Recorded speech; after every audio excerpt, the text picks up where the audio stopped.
ഈശോമിശിഹായ്ക്ക് സ്തുതിയായിരിക്കട്ടെ. എപ്പോഴും സ്തുതിയായിരിക്കട്ടെ. അച്ഛൻ പല എപ്പിസോഡിലും എനിക്ക് ഒരുപാട് ക്രിസ്തീയ ഗുണങ്ങളെക്കുറിച്ചൊക്കെ പറഞ്ഞു തന്നിട്ടുണ്ട്. സ്നേഹം, സഹനം, അല്ലെങ്കിൽ കുടുംബജീവിതത്തിൽ ആവശ്യമുള്ള പല കാര്യങ്ങളെക്കുറിച്ചും പറഞ്ഞിട്ടുണ്ടെങ്കിലും ഇന്ന് ഞാൻ വളരെ സ്പെസിഫിക് ആയിട്ട് ചോദിക്കാൻ ആഗ്രഹിക്കുന്ന ഒരു ക്രിസ്തീയ പുണ്യം എന്ന് തന്നെ ഞാൻ പറയട്ടെ, സഹനത്തെക്കുറിച്ച് ചോദിക്കാനാണ് ആഗ്രഹം. അച്ഛൻ്റെ ജീവിതത്തിൽ സഹനങ്ങളില്ലേ? കാണുമ്പോൾ തോന്നും, ഞാൻ പറഞ്ഞല്ലോ, വിദേശത്ത് വരുന്നു, ഇവിടെ ധ്യാനിപ്പിക്കുന്നു, അങ്ങനെ ഇങ്ങനെയൊക്കെ പോകുന്നു, എന്നാലും സഹനങ്ങളില്ലേ? തീർച്ചയായിട്ടും എല്ലാവർക്കും ഓരോരോ സഹനമുണ്ടല്ലോ. കാരണം അതില്ലാതെ മനുഷ്യരില്ല. എവിടെയുണ്ട് ഒരു സഹനം. നമുക്കറിയാം, ഓഴക്കല്ല് ഉണ്ടാകണമെങ്കിൽ ഈറ്റക്കമ്പിൽ 9 ദ്വാരം വീഴുന്ന സഹനമുണ്ട്. അരളിക്ക അൾത്താരെ കാണുമ്പോൾ ചെത്തിക്കൂർപ്പിച്ച ചെമ്പ് തകിടുകളുടെ സഹനമുണ്ട്. ജീവിതത്തിൽ പകുതി സഹനവും പകുതി സന്തോഷമാണ്. ദിവസത്തിൻ്റെ പകുതി രാത്രി, പകുതി പകൽ. ഓർഗൻ്റെ പകുതി വെളുത്ത കട്ട, പകുതി കറുത്ത കട്ട. ഇതുപോലെ ജീവിതം എല്ലാവർക്കും ഉണ്ട്. പിന്നെ ഒരാൾ വഹിക്കുന്ന സ്ഥാനത്തിൻ്റെ വലിപ്പം അനുസരിച്ച് സഹനത്തിൻ്റെ തോതും വലുതായിരിക്കും. അതെപ്പോഴും ഓർക്കണം. അപ്പോൾ ഞാൻ ഓർത്തു കുടുംബജീവിതത്തിലെ സഹനത്തെക്കുറിച്ച് സംസാരിക്കാമെന്ന് ഓർത്തു. കുടുംബജീവിതത്തിൽ സഹനം വേണ്ടേ? സഹനം ഇഷ്ടം പോലെ ഉണ്ട്. അപ്പം സഹനം നല്ലതാണോ ചീത്തയാണോ? ഇങ്ങനെയുള്ള കുറേ ക്വസ്റ്റ്യൻസ് എൻ്റെ ഉള്ളിലുണ്ട്. സഹനം നമുക്കെപ്പോഴും ഈ സഹനം ചാണകം പോലെയാണ്. ചാണകം വൃത്തിയില്ല, ദുർഗന്ധമുണ്ട്, പക്ഷേ ഏറ്റവും നല്ല വളമാണ്. ചാണകം നല്ല വളമാണ്. സഹനം ചാണകം പോലെയാണ്. അത് നമുക്ക് ആകർഷകമായിട്ടൊന്നുമില്ല, അറപ്പ് തോന്നും, അകൽച്ച തോന്നും, പക്ഷെ നമ്മൾ ഏറ്റവും വളർത്തുന്നതും സഹനമാണ്. അതുകൊണ്ടാണ് രാഷ്ട്രീയത്തിലോ മതത്തിലോ സമൂഹത്തിലോ ഒക്കെ വളർന്ന എല്ലാവരുടെയും ജീവിതത്തിൽ സഹനത്തിൻ്റെ ഒരു പഴയ കാലമുണ്ട്, സഹനത്തിൻ്റെ ഒരു പാഠമുണ്ട്. അതുകൊണ്ടാണ് കൂടുതൽ സഹിക്കുന്നവർക്കാണ് കൂടുതൽ മനക്കെട്ടി. പഞ്ചാബികൾക്ക് നല്ല മനക്കെട്ടിയാണ്. അതിർത്തിയുമുള്ള ബന്ധങ്ങളിലുള്ള ഒരു സഹനത്തിൻ്റെ കട്ടി അവരിലുണ്ട്. അപ്പം ഈ സഹനത്തിൻ്റെ സമയത്ത് പരാതിപ്പെടാതെ സന്തോഷത്തോടെ പോകുന്നവർ പിടിച്ചു നിൽക്കും, ജയിച്ചു നിൽക്കും. ഞാനൊക്കെ ഓർക്കുന്നു, എൻ്റെ കുട്ടിക്കാലത്തൊന്നും ചെരുപ്പിടുകയല്ലായിരുന്നു. അന്ന് ചെരുപ്പ് ഒരു ലക്ഷറി ആയിട്ടുമാണ്. അപ്പനും അമ്മയും ചെരുപ്പിട്ട് കണ്ടിട്ടില്ല. കോളേജിൽ പോകുന്ന സമയത്തും ചെരുപ്പില്ലാതെ പോകുമായിരുന്നു. അന്ന് അങ്ങനെ അതായിരുന്നു. സെമിനാറിലൊക്കെ ചേർന്ന് കഴിഞ്ഞാണ് ചെരുപ്പിടാൻ തുടങ്ങിയത്. അപ്പം ചെരുപ്പില്ലല്ലോ എന്ന് തോന്നിയിട്ടില്ല. പക്ഷേ ഒരുപാട് പേര് ഷൂസും ചെരുപ്പ് ഇട്ട് വരുമ്പം ചേടാ ഇതിങ്ങനെയാണല്ലോ എന്ന് അന്നോർത്തു. പക്ഷേ അതിൻ്റെ ദുഃഖം മാറിയത് പാതുവായിലെ അന്തോണീസ് പുണ്യാളൻ്റെ തീർത്ഥാടനത്തിൻ്റെ അടുത്തൊരു സ്ഥലം ട്രവീസ. അവിടെ ധ്യാനിപ്പിക്കാൻ പോയി. ചെന്നപ്പോൾ കണ്ടു, വഴി സൈഡിൽ ഒരു ഗേറ്റിൻ്റെ അവിടെ ഒരു ചെറുപ്പക്കാരൻ പയ്യൻ പാൻസും കോട്ടും ടൈയും കെട്ടി നിൽക്കുന്നു. തോളയിലൊരു കോല 2 ചെരുപ്പ്. അത് അന്നത്തെ കാലത്ത് ഇറ്റലിയിൽ നല്ല സ്ഥലത്ത് ചെരുപ്പിടാൻ പാടില്ല. പൈസ ഒത്തിരി ആവും ചെരുപ്പിന്. കല്ലും മുള്ളുള്ളിടത്ത് മാത്രം കാലിൽ, അല്ലാതെ തോളെ കൊണ്ടുപോകണം. ചുവന്നോട് പോവും. നല്ല ഗട്ടറോ കുന്നോ കുഴിയുണ്ടോ അവിടെ ചെരുപ്പിടാം. അങ്ങനെ ചെരുപ്പ് ചുമന്ന ആ ബാലനാണ് വിശുദ്ധ 10-ാം പീയൂസ് മാർപ്പാപ്പ ജീവിതത്തിൽ. അപ്പം നമ്മളെ സഹനങ്ങൾ നമുക്ക് അങ്ങനെ പരാതിപ്പെടാനൊന്നുമില്ല. അതങ്ങ് എടുത്തെടുത്ത് പോവുക. അപ്പം ഞാനോർത്തു അന്ന് ചെരുപ്പിട്ടില്ല, എന്തൊരു കഷ്ടമായിരുന്നു എന്നും നടപ്പ്. 10 മൈൽ രാവിലെ, 10 മൈൽ വൈകിട്ട് കോളേജിൽ നിന്ന്. പക്ഷെ അതിൻ്റെ ഗുണം ഇന്ന് 30 വർഷമായിട്ട് ജലദോഷം പോലും പിടിച്ച് ഞാൻ കിടന്നിട്ടില്ല. ഈ ലോകം മുഴുവൻ വിമാനത്തെ വരുന്നു, ഇറങ്ങുന്നു, പ്രസംഗിക്കുന്നു, അടുത്തതിന് പോകുന്നു. പല പല ഭക്ഷണങ്ങൾ, പല പല രീതികൾ, പല കാലാവസ്ഥ, ഒന്നുമില്ല. കാരണം അന്നത്തെ ആ നടപ്പ് എല്ലും കെട്ടിയും തൊലിക്കെട്ടിയും മനക്കെട്ടിയും തോന്നുന്നു. അല്ലെങ്കിൽ എന്താണെന്ന് വെച്ച് കഴിഞ്ഞാൽ അത് എല്ലാം ഭദ്രമായിട്ട് പൊതിഞ്ഞ് വെക്കുന്നവർക്ക് ആ കാലത്തിൽ ഷുഗറ്, കൊളസ്ട്രോൾ, പ്രഷർ ഇതെല്ലാം വരും. അപ്പം സഹിക്കുമ്പം ആ സഹനം വഴി ദേഹത്ത് ഒരു ബലവും ഒരു മനഃശക്തിയും ഒരു അസ്ഥിശക്തിയും ഒക്കെ തരുന്നതാണ് സഹനം. അങ്ങനെ നമ്മൾ കാണുമ്പം സഹനത്തെ നമുക്ക് അല്പം കൂടെ രസകരമായിട്ട് നോക്കി കാണാൻ പറ്റും, പോസിറ്റീവായിട്ട് കാണാൻ പറ്റും. പക്ഷേ ഈ കുടുംബജീവിതത്തിൽ സഹനം വരുമ്പം അതൊരു ഷെയറിങ് ഇല്ലാത്ത ഫീലിംഗ് ചിലപ്പോൾ തോന്നാറുണ്ട്. സഹനം എല്ലാം ഒരാൾക്ക് വേണ്ടി മാത്രമുള്ളതാണെന്ന് തോന്നിക്കും. ചിലപ്പോൾ അമ്മമാർ മാത്രമാണ് സഹിക്കുക, അപ്പന്മാർക്ക് ഇതിലൊന്നും ഒരു പങ്കുമില്ലേ, അവരതിൻ്റെ ഒന്നും ഭാഗമാകുന്നേ ഇല്ല. ഇപ്പം പല ഭക്ഷണ കാര്യത്തിലാണെങ്കിൽ പോലും, അല്ലെങ്കിൽ സാമ്പത്തിക ബുദ്ധിമുട്ടുണ്ടായാൽ പോലും അമ്മ വേണമെങ്കിൽ അരവയറുമായിട്ട് ചിലപ്പോൾ കിടന്നുറങ്ങിയിരിക്കും, അപ്പനെ അറിയിക്കാതെ, മക്കളെ അറിയിക്കാതെ. പക്ഷേ അങ്ങനെ വേണോ? എല്ലാവരും ചേർന്ന് വേണ്ടേ? അതിനൊക്കെ ഭാഗമാക്കളാകണ്ടേ എല്ലാവരും? ഒരു കുടുംബത്തിലൊരു പ്രശ്നം ഉണ്ടാകുമ്പം, ഒരു സഹനം ഉണ്ടാകുമ്പോൾ അതങ്ങനെ അവർ നേരിടണ്ടേ? ഈ സഹനം വരുമ്പോഴാണ് ചേർന്ന് നിൽക്കുന്നത്. സഹനം വരുമ്പോഴാണ് ചേർത്ത് നിർത്തുന്നതും നമ്മൾ. അപ്പം അതേ സമയത്ത് ഒരാൾക്ക് സഹനം വരുമ്പോൾ ആളെ ഉപേക്ഷിച്ച് മാറുക എന്ന് വെച്ചാൽ പൈശാചികമാണ്. ഭാര്യയ്ക്ക് മാരകമായ രോഗമാണെന്ന് പറഞ്ഞ് അവളെ വേണ്ടെന്ന് വെച്ച് ഒരുത്തം പോയാൽ അതവൻ്റെ ബേസിക് ക്യാരക്ടറാണ്. അല്ലെ ഭർത്താവിന് സാമ്പത്തിക തകർച്ച വന്നു, ഞാൻ എൻ്റെ വീട്ടിൽ പോകാൻ പറഞ്ഞ് പോകുന്നവൾ, അതൊരു പിഴച്ച ജീവിതമാണ്, അത് നന്മയുടെ ജീവിതമല്ല. സഹനത്തിൽ കൂടെ നിൽക്കണം. അതാണല്ലോ വിവാഹത്തിൽ പറയുക, സന്തോഷത്തിലും ദുഃഖത്തിലും സമ്പത്തിലും ദാരിദ്ര്യത്തിലും ആരോഗ്യത്തിലും അനാരോഗ്യത്തിലും ഏക മനസ്സോടെ ഇങ്ങനെ നിൽക്കുമ്പോഴാണ് ഏക മനസ്സ് വരിക. അപ്പോൾ ആ ഏക മനസ്സ് വരുന്നത് ദൈവം ചെത്തിത്തീർക്കുന്ന സഹന സ്നാനങ്ങളിലൂടെയാണ്. അപ്പം അതിനെ നമ്മൾ അങ്ങനെ കാണാനും തിരിച്ചറിയാനും ഒക്കെ കഴിയണം. വെറുതെ ഭൗതിക മനുഷ്യരായിട്ട് നമ്മൾ ജീവിച്ചു പോകുമ്പം ഈ ദൈവിക തലത്തെക്കുറിച്ച് ചിന്തിക്കുകയല്ല. പക്ഷെ ദൈവികമായ തലത്തിലേക്ക് നമ്മൾ വളർന്നു ചിന്തിക്കുമ്പം ഈ സഹനം രക്ഷാകരമാണ്, ഇങ്ങനെ മാറ്റാൻ പറ്റും എന്നൊരു ഉൾക്കാഴ്ച ദൈവം നമുക്ക് പ്രദാനം ചെയ്യും. ചിലപ്പോൾ ഈ സഹനങ്ങൾ നമ്മുടെ ജീവിതത്തിൽ അനുവദിക്കുന്നത് എന്തിനാണെന്നൊരു ചോദ്യം നമ്മുടെ മനസ്സിൽ വരും. എന്തെല്ലാം കാര്യങ്ങൾ ഇത്ര പോസിറ്റീവായിട്ട് നന്മയായിട്ട്, അപ്പോൾ ഈ സഹനത്തിന് ഒരു ലക്ഷ്യം ഉണ്ടെന്നുള്ളതാണ്. എന്തോ ഈ സഹനത്തിൻ്റെ ഒരു ലക്ഷ്യം എന്താ? സഹനത്തിൻ്റെ ലക്ഷ്യം എന്ന് പറഞ്ഞാൽ യോഹന്നാൻ 12:24 ഗോതമ്പ് മണി നിലത്ത് വീണ് അഴിയുന്നില്ലെങ്കിൽ അത് ഫലം പുറപ്പെടുവിക്കുകയല്ല. ഗോതമ്പ് ചെടിയുടെ കൊയ്ത്തുത്സവത്തിന് പിറകിൽ ഗോതമ്പ് മണിയുടെ അഴുകുന്ന ഒരു സഹനമുണ്ട്. നവജാത ശിശുവിൻ്റെ ചിരിക്കുന്ന മുഖത്തിന് പിറകിൽ അമ്മയുടെ പ്രസവവേദന എന്നൊരു സഹനമുണ്ട്. മനോഹരമായ നക്ഷത്രം, കൃത്രിമ നക്ഷത്രമല്ല, മനുഷ്യൻ ഉണ്ടാക്കുന്ന നക്ഷത്രം, അങ്ങനെ ഉണ്ടാകുമ്പോൾ വെട്ടിക്കൂർപ്പിക്കപ്പെട്ട ഈത്തക്കമ്പുകളുടെ ഒരു സഹനമുണ്ട്. അപ്പം അത് ദൈവം തരുന്ന ഉപരി നന്മയ്ക്ക് വേണ്ടിയാണ് സഹനം തരുന്നതെന്ന് നമ്മൾ ചിന്തിക്കണം. ഉപരി നന്മയ്ക്ക് വേണ്ടി.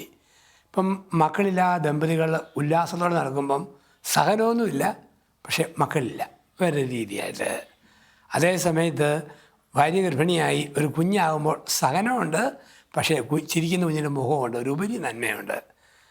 ഓരോ സഹനവും കഴിഞ്ഞ് വലിയൊരു നന്മ വരും, അത് ഓർക്കണം.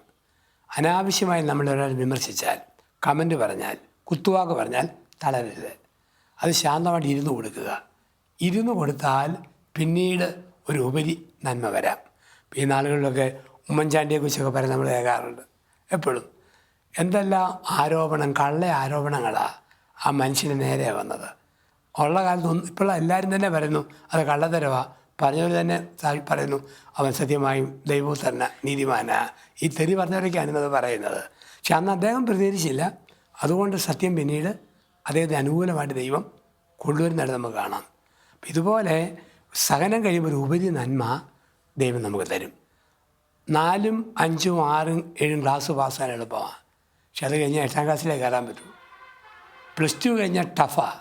പക്ഷെ അത് കഴിയുമ്പോൾ പ്രൊഫഷണൽ കോഴ്സ്, IAS, IPS അതിനൊക്കെ കടുപ്പമാണ്. അത് കഴിയുമ്പം കൂടിയൊരു ജോലി, ഉയർന്ന ജോലി വരും. അപ്പം എല്ലാം കഴിഞ്ഞ് സഹിച്ച് നിൽക്കുമ്പം ഒരു ഉപരി നന്മ ഈ സഹനം കഴിഞ്ഞ് വരും. ആ ഒരു ഉറപ്പാണ്. എന്താണ് സഹനത്തിൻ്റെ ലക്ഷ്യം എന്ന് ചോദിച്ചാൽ ഉപരി നന്മയ്ക്ക് വേണ്ടി ദൈവം ഒരുങ്ങുന്നതാണ്. അപ്പം അത് ദൈവത്തോട് ചേർന്നിരിക്കുന്നവരെ ആ കണ്ണിലൂടെ കാണുകയുള്ളൂ. അല്ലാത്തവർ ദൈവത്തെ പിരാകും, പഴിക്കും, ശപിക്കും. കാരണം അവരുടെ നിരീശ്വര ചിന്തകൾ ഈ രീതിയിലേക്ക് ഒരു ഉൾക്കാഴ്ച അവർക്ക് കൊടുക്കുന്നില്ല.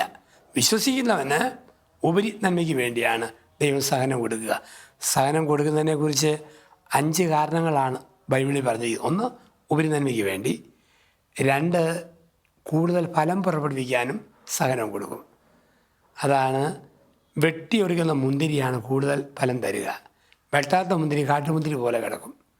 അതുപോലെ കൂടുതൽ സഹിച്ച് കഴിയുമ്പം കൂടുതൽ ഒരു ഫലം ആ വ്യക്തിയിലൂടെ വരും. അതുകൊണ്ടാണ് ഈ ആൾക്കാരുടെ സഹായത്തോടെ പഠിച്ച കുട്ടികൾ ജോലി കിട്ടി കഴിയുമ്പം 1 മാസം ശമ്പളം കൊണ്ട് ഏൽപ്പിക്കുക എവിടെയെങ്കിലും ഏതെങ്കിലും പാവപ്പെട്ട കുട്ടികളെ പഠിപ്പിച്ചു. സഹിച്ചവർക്കറിയാം സഹിക്കുന്നവരുടെ നൊമ്പരം, ദുരിതം. അപ്പം ആ രീതിയിൽ അതങ്ങനെ വരുന്നു. അപ്പം ഒരു കൂടുതൽ ഫലം പുറപ്പെടുവിക്കാൻ സഹനം തരും. 3ാമത് സഹനം എന്തിനു വേണ്ടി ചോദിച്ചു കഴിഞ്ഞാൽ കൂടുതൽ മനക്കെട്ടിയുള്ളവരാകാൻ, മനഃശക്തി. അതാണ് നിയമാവർത്തനം 32 തള്ളക്കഴുകൻ കുഞ്ഞിനെ പറക്കാൻ പഠിപ്പിക്കും. കൊത്തിയിട്ട് ചുമ്മാ കുടഞ്ഞെറിയുക, ചിറകിട്ടടിക്കും. പക്ഷേ തള്ളതാണ് ആ ചിറകിൽ അതിനെ വഹിക്കും. ഇതുപോലെ ദൈവം നമ്മളെ വളയ്ക്കും, ഒടിക്കുകയല്ല, കുലുക്കും, തകർക്കുകയല്ല, ഉന്തും സൂക്ഷിച്ച് പിടിക്കും. ഇതുപോലെ ജീവിതത്തിൽ കൂടുതൽ മനക്കെട്ടി ശക്തിയുള്ളവരാകാൻ ദൈവം നമുക്ക് സഹനങ്ങൾ പലപ്പോഴും തന്നുകൊണ്ടിരിക്കും. ഇനി ഞാൻ ചോദിക്കട്ടെ, ഈ സഹനത്തിൻ്റെ സമയം നമ്മളെങ്ങനെ ബിഹേവ് ചെയ്യണം, എങ്ങനെ പെരുമാറണം എന്നുള്ളതാണ്. ഇപ്പോൾ ഉപരിനന്മയുണ്ട് കാര്യങ്ങൾ, പക്ഷേ സഹിക്കുന്ന സമയങ്ങളിൽ ചിലപ്പോൾ അറിയാതെ പരാതി വരും, അല്ലെങ്കിൽ ചിലർക്കത് മറ്റുള്ളവരോടൊന്ന് പറഞ്ഞ് ഷെയർ ചെയ്യുമ്പോഴായിരിക്കും. ചിലർ വളരെ നിശബ്ദതയിലായിരിക്കും, ആരോടും പറയാതെ ഒക്കെ ആയിരിക്കും. ഏത് സ്ട്രാറ്റജിയാണ് ഏറ്റവും നല്ലത്? അല്ല ആ ഒരു ഞാൻ ചോദിക്കുന്ന ആ പെരുമാറ്റം എങ്ങനെയായിരിക്കണം? സഹനത്തിൻ്റെ ഒരു കാലഘട്ടത്തിൽ നമ്മൾ എങ്ങനെ ബിഹേവ് ചെയ്യണം, എങ്ങനെ അതിനെ ആ സമയത്ത് നേരിടണം? നമ്മളെപ്പോഴും പറയുന്ന ഒരു സാർവലൗകിക തിയറിയുണ്ട്. ഒരു മനുഷ്യൻ്റെ തിളക്കം, മേന്മ അറിയുന്നത് 2 കാര്യങ്ങളിലാണ്. 1, ഒറ്റയ്ക്കിരിക്കുമ്പോൾ ചിന്തകളെ നിയന്ത്രിക്കുക. 2, ആൾക്കൂട്ടത്തിൽ വാക്കുകളെ നിയന്ത്രിക്കുക. അതാണ് മനുഷ്യൻ്റെ ഒരു ഏറ്റവും നല്ല നന്മയെന്ന് പറയുന്നത്. ഒറ്റയ്ക്കിരിക്കുമ്പോൾ ചിന്തകളെ നിയന്ത്രിക്കണം, ഒരുമിച്ചിരിക്കുമ്പോൾ വാക്കിനെ നിയന്ത്രിക്കണം. അപ്പം ചിന്തിച്ച് സഹനം വർദ്ധിപ്പിക്കാം. ഒരു ചൊറി വരുമ്പം ഇത് ക്യാൻസറാണോ എന്ന് ഓർത്ത് അങ്ങ് ദുഃഖിക്കാം. അല്ല, ഇപ്പം എല്ലാവരും ആ ഒരു സ്റ്റേജിലാണ്. അപ്പോൾ നല്ലൊരു ഉപദേശമായത്. അത് ശരിയല്ല. ഒരു തലവേദന വരുമ്പോഴത്തേക്കും അയ്യോ ഉടനെ പോയി സ്കാനിങ് നടത്തണം, ട്യൂമറാണോ, ഒന്ന് വേർത്ത പ്രഷറാണോ, ഊരിയിട്ട തുണിയായിട്ട് ഉറുമ്പ് കയറിയാൽ ഷുഗറിൻ്റെ ആരംഭമാണ്. അപ്പം ആവശ്യമില്ലാത്ത ചിന്തകൾ പാടില്ല. അങ്ങനെ ചിന്തിച്ച് സഹനത്തെ ഒരുപാട് ഉണ്ടാക്കി വെക്കുന്നവരുണ്ട്.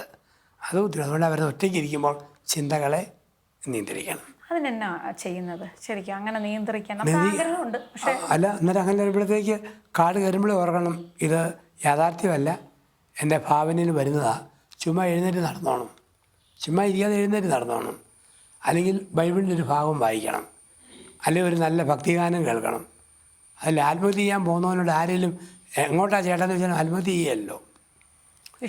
വിഷയം ആരും കാണാൻ ഒറ്റയ്ക്കിരിക്കുമ്പോഴാണ് ഇത് ചെയ്യാനായിട്ട് തോന്നുക. അതുകൊണ്ടാണ് നമ്മളെ ചോദ്യങ്ങൾ നമ്മളെ വഴി തിരിച്ച് നടത്തും. ചോദ്യങ്ങൾ. ഒരുത്തൻ വേശ്യാലയത്തിൽ പോയി, ഭാര്യയോട് തൃപ്തിയില്ലാതെ വേശ്യാലയത്തിന് മുന്നിലോട്ട് കയറുമ്പോൾ മൊബൈൽ ഫോൺ അടിച്ചു. ഭാര്യ ചോദിക്കുന്നു, ചേട്ടനിപ്പോൾ എവിടാ? ചുമ്മാ വിളിച്ച് ചോദിച്ചതാ. അതവനെ തിരിച്ച് നടത്തി ആ ഒറ്റ ചോദ്യം. എവിടാന്നൊരു ചിന്ത. ആത്മഹത്യക്ക് അമ്മ പോവുക കയറുമായിട്ട്, കൊച്ചു കുഞ്ഞമ്മയുടെ കാലെ പിടിച്ച് മമ്മി അങ്ങോട്ടാന്ന് ചോദിച്ചു. അതോടെ അവരെ തിരിച്ച് നടത്തി. ഇതുപോലെ ചില ചോദ്യങ്ങൾ നമുക്ക് സ്വയം ചോദിക്കണം. ഇതെന്തിനാ, എങ്ങനാ? അങ്ങനെയുള്ള കൊച്ചു കൊച്ചു ചോദ്യം നമുക്ക് സഹനത്തെ മറുരൂപത്തിൽ കാണാനായിട്ട് പറ്റും. അപ്പം ഇങ്ങനെയുള്ള വരുമ്പോഴത്തേക്ക് ഈ ഒരു ചിന്തകളും സംസാരവും വാക്കുകളൊക്കെ നമ്മൾ ശ്രദ്ധിക്കുക. അപ്പം നമ്മൾ മനുഷ്യരാണ്, എപ്പോൾ വേണേലും വീഴാം. എങ്കിലും വീഴാതിരിക്കാനുള്ള ശ്രദ്ധ, കരുതൽ നമ്മൾ മനഃപൂർവ്വം ക്രിയേറ്റ് ചെയ്തെടുക്കണം. കാരണം ഒത്തിരിയാണ് നമ്മുടെ എഫർട്ട് കൂടെ ഉണ്ട്. ചിലതിങ്ങനെ വരും, കാലാവസ്ഥ നിയന്ത്രിക്കാൻ പറ്റിയല്ല. പക്ഷെ നിയന്ത്രിക്കാൻ പറ്റുന്ന ഘടകങ്ങളെ നിയന്ത്രണവിധേയമാക്കി ഒരു കടിഞ്ഞാൻ എൻ്റെ കയ്യിൽ പിടിക്കുക എന്നുള്ളതാണ്. അവിടെ നമുക്ക് സഹനത്തെ നമുക്ക് ഒന്ന് മാറ്റിയെടുക്കാൻ പറ്റും. പക്ഷേ അച്ഛൻ രണ്ടാമതൊരു കാര്യം കൂടെ പറഞ്ഞല്ലോ, വാക്കുകൾ സൂക്ഷിക്കുന്നതിനെ പറ്റി. ചിലർക്ക് ഈ സഹനങ്ങളും ബുദ്ധിമുട്ടുകളൊക്കെ ഉണ്ടാകുമ്പം ആരുടെയിലേക്ക് ഒന്ന് പങ്കുവെച്ചാൽ അത് തീരും. പക്ഷേ ചില സുഹൃത്തുക്കൾ നമുക്ക് എത്ര വേണ്ടപ്പെട്ടവരാണെങ്കിലും നമ്മളുടേതായ ഒരു ഫീലിങ്ങിൽ, നമ്മളുടേതായ ഒരു സെൻസിൽ അതിനെ മനസ്സിലാക്കണമെന്നുമില്ല. അപ്പം നമ്മൾ പറയുമല്ലോ, ഈ ആപത്ത് നേരത്ത് കൂടെ നിൽക്കുന്നവരാണ് യഥാർത്ഥ സുഹൃത്തുക്കൾ എന്നൊക്കെ. അപ്പോൾ വലിയ സുഹൃത്തുക്കളായിട്ട് കരുതുന്നവർ പോലും ചിലപ്പോൾ കൂടെ ഇല്ലാത്തൊരവസ്ഥകളൊക്കെ വരും. അങ്ങനെ ഒറ്റപ്പെടലുകളും ബുദ്ധിമുട്ടുകളും ഒക്കെ സഹിക്കുന്ന സിറ്റുവേഷൻസ് വരും. അപ്പോൾ ഇതൊക്കെ ബന്ധങ്ങളെ തകർക്കുമോ, അതെയോ അതിനെയും നമുക്ക് എങ്ങനെ അതിനെ ഒരു പോസിറ്റീവായിട്ട് കാണാൻ പറ്റും? അത് നമുക്ക് 1000 ബന്ധങ്ങൾ ഉണ്ടെങ്കിലും അത് ആഴമുള്ളതല്ല. നമ്മളെക്കുറിച്ച് ആരെങ്കിലും എന്തേലും നെഗറ്റീവൊക്കെ പറയുമല്ലോ, പറയുമ്പം അത് അതിൻ്റെ വഴിക്കങ്ങ് വിട്ടിട്ട് എന്നെ പ്രോത്സാഹിപ്പിക്കുന്ന, എന്നെ സ്നേഹിക്കുന്ന ചുരുക്കം പേരുണ്ട്. അവരോടെ ബന്ധങ്ങൾ സ്ഥാപിക്കാവും. ആ ബന്ധങ്ങളും അവരുടെ സംസാരവും നമുക്ക് പോസിറ്റീവ് എനർജി നമ്മളിൽ തരും. നെഗറ്റീവ് എനർജി വരുന്നവരിൽ നിന്നും പറയുന്നതോ അവരോട് സംസാരിക്കുന്നതോ അവോയ്ഡ് ചെയ്യണം. പോസിറ്റീവായ എനർജി തരുന്നവരോട് വർത്തമാനം പറയണം. അപ്പം ആ സംസാരം നമുക്ക് സഹനത്തിൽ ഒത്തിരി പിടിച്ചു നിൽക്കാൻ പറ്റും.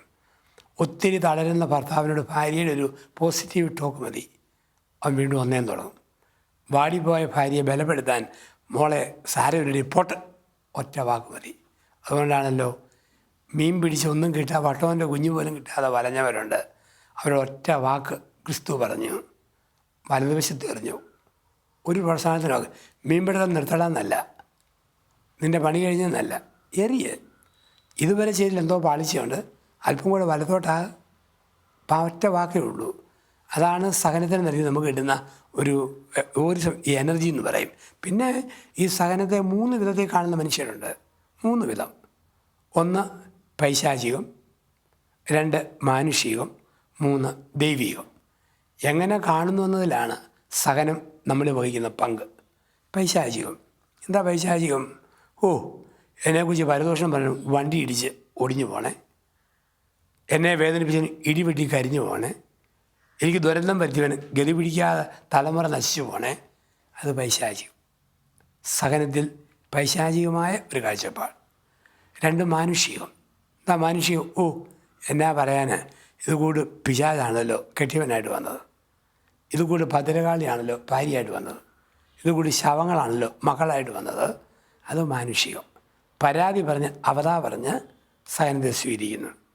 3 ദൈവികം. ദൈവികം എന്ന് പറഞ്ഞാൽ ഞാൻ നന്നായിട്ട് ജീവിച്ചൊരു പുരുഷനാണ്, പക്ഷെ ഇങ്ങനെ ഒരു സ്ത്രീയാണല്ലോ തന്നത്, നിൻ്റെ ഇഷ്ടം നടക്കട്ടെ. ഞാൻ വിശുദ്ധിയോടെ ജീവിച്ചൊരു സ്ത്രീയാണ്, കള്ളിൻ്റെ മണം പോലും അടിക്കാൻ അങ്ങനെയുള്ളവൻ വേണ്ടെന്ന് തോന്നുന്നു, പക്ഷേ കിട്ടിയപ്പം അവൻ്റെ കുടിയൻ. എന്തിനാണ് ഇവനെ തന്നത്? നിൻ്റെ ഇഷ്ടം നടക്കട്ടെ. ജോബ് പറഞ്ഞതുപോലെ ദൈവം തന്നു, ദൈവം എടുത്തു, ദൈവത്തിൻ്റെ തിരുനാമത്തിന് സ്തുതി. മറിയം പറയുന്നുണ്ട്, എനിക്കൊന്നും മനസ്സിലാകുന്നില്ല, പക്ഷേ ഇതാ കർത്താവിൻ്റെ ദാസി, ഇഷ്ടം പോലെ നടക്കട്ടെ. സഹനത്തിൻ്റെ നടുവിൽ ഈ ഒരു ആറ്റിറ്റ്യൂഡ് എടുത്താൽ നമ്മൾ കൂടുതൽ ശക്തിയുള്ളവരായിട്ട് വളർന്നു വരും. അതുകൊണ്ടാണ് നമ്മൾ ശരിക്കും ചില വാഴയുടെ വിത്ത് ചവിട്ടി താക്കുമ്പം നല്ല ശക്തിയോടെ അത് ഉയർന്നു വരും, മുളച്ച് പൊങ്ങി വരും. അതുപോലെ നല്ല സഹനം കഴിയുമ്പോൾ നല്ല വ്യക്തിത്വങ്ങൾ ഉയർന്നു വരും. അത് ജീവിതത്തിൻ്റെ ഒരു പാഠമാണ്, ലോകത്തിൻ്റെ നിയമമാണ്. നമ്മൾ എല്ലാ വലിയ മനുഷ്യരെ എടുക്കുക, എന്തൊരു ബാല്യകാലം, എന്തൊരു സഹനത്തിൻ്റെ കാലമാണ്. ഓരോരുത്തരെ കുറിച്ച് അറിയുമ്പോൾ അറിയുക. ഇപ്പോഴത്തെ രാഷ്ട്രപതി ദ്രൗപദി മുർമു എത്രയോ വേദന സഹിച്ച സ്ത്രീയാണ്, ദൈവം ഉയർത്തിയ വഴി. ഒടുവിൽ മുൻ രാഷ്ട്രപതി KR നാരായണൻ, ഏറ്റവും പാവപ്പെട്ട മനുഷ്യൻ നാട്ടിലെ, പക്ഷെ ദൈവം ഉയർത്തിയ വഴി. അപ്പോൾ സഹനത്തെ നമുക്ക് 2 വഴി കാണാം, ദുരിതമായും ദുരന്തമായും കാണാം, നന്മയായിട്ടും കാണാം. അല്പസ്വാമിക്ക് സഹനമുണ്ട്, അത് ദുരന്തമല്ല, ആൾത്താരിലേക്ക് വരാനുള്ള സ്റ്റെപ്പായിരുന്നു. കുശുദ്ധിയാക്കി സഹനമുണ്ട്, അത് ദുരന്തമല്ല, ആൾത്താരിലേക്ക് വരാനുള്ള വഴിയായിരുന്നു. നമ്മളെങ്ങനെ നോക്കിക്കാണുന്നു അതിനനുസരിച്ചാണ് ഈ സഹനത്തിൻ്റെ ഈ വരവും പോക്കും, അതിൻ്റെ മൂല്യങ്ങൾ നിശ്ചയിക്കപ്പെടുക. ഇവിടെ ഞാൻ പറഞ്ഞത് ചാണകം പോലെയാണ്, ആകർഷകമായിട്ടൊന്നുമില്ല, പക്ഷെ ഇത് ബലപ്പെടുത്തും. മക്കളെപ്പറ്റി ഒരുപാട് സഹിച്ച പേരൻസ് ആ മക്കളെപ്പറ്റി നാളെ സന്തോഷിക്കും. ഭർത്താവിനോട് ഒരുപാട് കരഞ്ഞ ഭാര്യ ഒരു ദിവസം ഭർത്താവ് വഴി സന്തോഷിക്കും. ഭാര്യയെക്കുറിച്ച് കരഞ്ഞവൻ ഭാര്യ വഴി സന്തോഷിക്കും.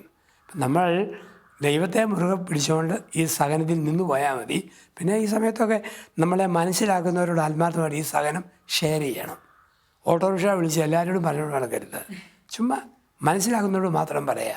അവിടുന്ന് ഒരു പവറുണ്ട്. അതുകൊണ്ടാണ് ദമ്പതികൾ ശ്രദ്ധിക്കേണ്ട കാര്യം, മോഡൽ ദമ്പതികളെ എടുക്കണം. ചെറുപ്പക്കാർ ദമ്പതികളെ 10-60 വയസ്സായിട്ട് നന്നായിട്ട് ജീവിക്കുന്ന 60-70 ദമ്പതിമാർ, അവരോട് ബന്ധം സ്ഥാപിക്കണം. എങ്ങനെ ഇങ്ങനെയൊക്കെ ഇപ്പോഴും നിങ്ങൾക്ക് പറ്റുന്നു, അതൊരു നമുക്കൊരു ഗൈഡൻസും റോൾ മോഡലുമാണ്. അപ്പോൾ അതൊക്കെ അങ്ങനെയൊക്കെയാണ് ഒരു അസ്വസ്ഥതയുടെ നടുവിൽ, സഹനത്തെ നടുവിൽ നമ്മൾ ജീവിതത്തെ നോക്കി കാണുന്ന വഴികൾ. അതുപോലെ തന്നെ പ്രാർത്ഥനയും വിശുദ്ധ കുർബാനയും വളരെ സ്ട്രോങ് സപ്പോർട്ട് നമുക്ക് തരുമല്ലോ. ഒത്തിരി ബലപ്പെടുത്തും, ഒരുപാട് ബലപ്പെടുത്തും. പിന്നെ നമ്മൾ ഈ കുർബാനയൊക്കെ അർപ്പിക്കും പറഞ്ഞല്ലോ, അപ്പോൾ കുർബാനയൊക്കെ അർപ്പിക്കുമ്പോഴത്തേക്ക് ഈ സഹനത്തിൻ്റെ പാഠം നമുക്ക് കിട്ടും. എന്താണ് പറയുന്നതെന്ന് വെച്ച് കഴിഞ്ഞാൽ, ഗോതമ്പ് മണി നമ്മളോട് വർത്താനം പറയും. ഗോതമ്പ് മണി പറയുന്ന വർത്താനം എന്താ? ഗോതമ്പ് മണിക്ക് ഓസ്തിയാകാൻ ആഗ്രഹമുണ്ടെങ്കിൽ ചെടിയിൽ നിന്ന് പറിച്ചവർ, വെയിലത്ത് പൊള്ളിച്ചവർ, മില്ലിലിട്ട് പൊടിച്ചവർ, അടുപ്പിലിട്ട് ചുട്ടവർ, എല്ലാവരെയും ഗോതമ്പ് മണി സ്നേഹിക്കും. ഇവരെല്ലാം ഓസ്തിയാകാൻ സഹായിച്ചവരാ. ചെടിയിൽ നിന്ന് പറിച്ചവരും, മില്ലിലിട്ട് പൊടിച്ചവരും, വെയിലത്ത് പൊള്ളിച്ചവരും, അടുപ്പിച്ചുട്ടവരും ഗോതമ്പ് മണിയെ ഓസ്തിയാകാൻ സഹായിച്ചവരാ. അപ്പോൾ അവർ നന്ദിയോടെ നോക്കും. അപ്പോൾ ഈ ഗോതമ്പ് മണി ഓസ്തിയാകുന്നതിന് മുമ്പിൽ ഒരുപാട് സഹനങ്ങളിലൂടെ അത് കടന്നു പോകണം.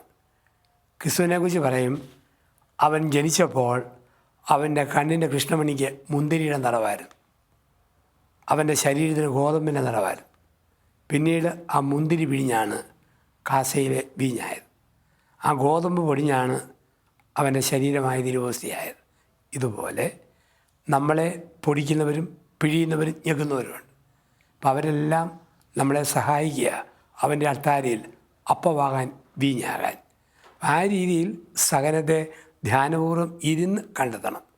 അങ്ങനെ കണ്ടെത്തുമ്പോൾ ആ സഹനം കുടുംബത്തെ ബലപ്പെടുത്തും, ദൈവത്തിൻ്റെ രക്ഷാകര പദ്ധതിയിൽ ഇതിന് സജീവമായ ഒരു ഭാഗമുണ്ട് എന്നുള്ള ബോധ്യവും നമുക്ക് തരും.